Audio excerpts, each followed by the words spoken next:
So let's jump into it and talk first about cannabis. And again, this is something that I don't claim to be an expert in, but I'm going to tell you what I do know, and I'm going to bring in some other people that know more about it than I do.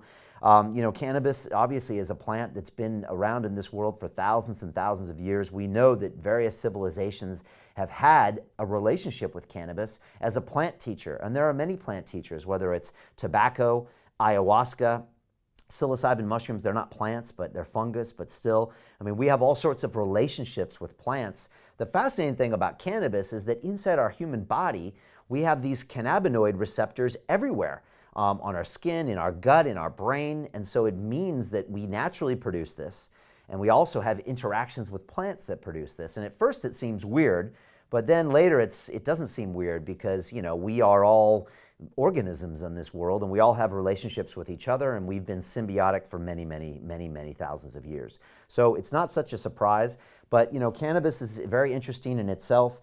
It's a leaf. It's been used by many civilizations for spiritual practices, and it's something that a lot of my guests have talked about. And I wanted to just quickly cut to a clip of Dr. Rupert Sheldrake, who is an incredible man, well-written, a student from Oxford, TED speaker, and I wanted him to just talk about his relationship with cannabis and an experience that he had in India. So let's play this video clip, and I want to come back and talk more about cannabis.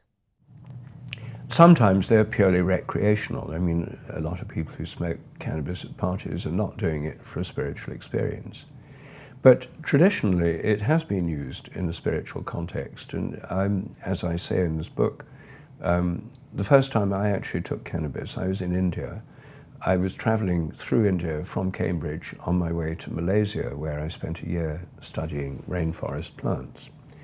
It was in 1968, an exciting time to be in India. We went for a walk one afternoon. We walked along a river, a mountain river. There was a cave beside it.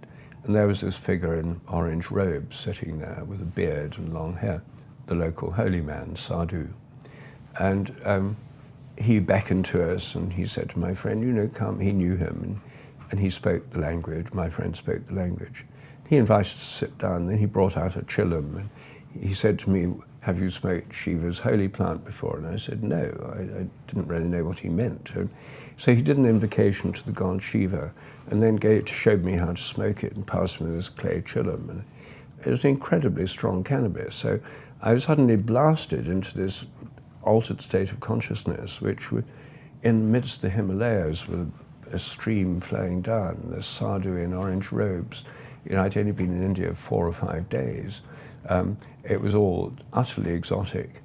And I had this incredible experience of mind-opening, open to the sky, the earth, the mountains, part of nature, connected with everything. It was a real revelatory experience for me. And that was my first experience of cannabis. So the idea that cannabis could have a spiritual dimension right from the beginning of my experience with it has been a very important part of it.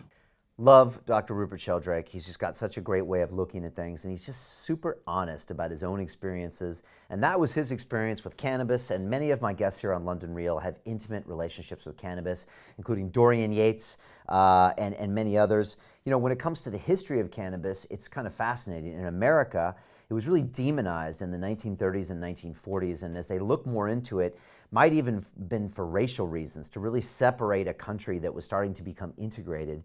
And it seems like cannabis was used as something that was being brought across the border from Mexico and being used by people of color in America, and this whole thing about reefer madness, and it was going to turn everybody crazy. And they kind of used this drug that was being used by a certain class of people and then made it illegal and then prosecuted people on the back of it.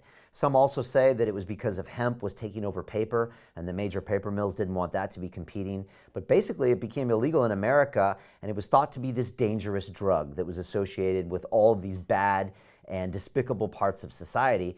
And it had a really bad knock-on effect, and it made it illegal and prohibited for so long. But now, as we see in the states, I think it's 13 different states have it legal, I think, and even more that have it legal medically.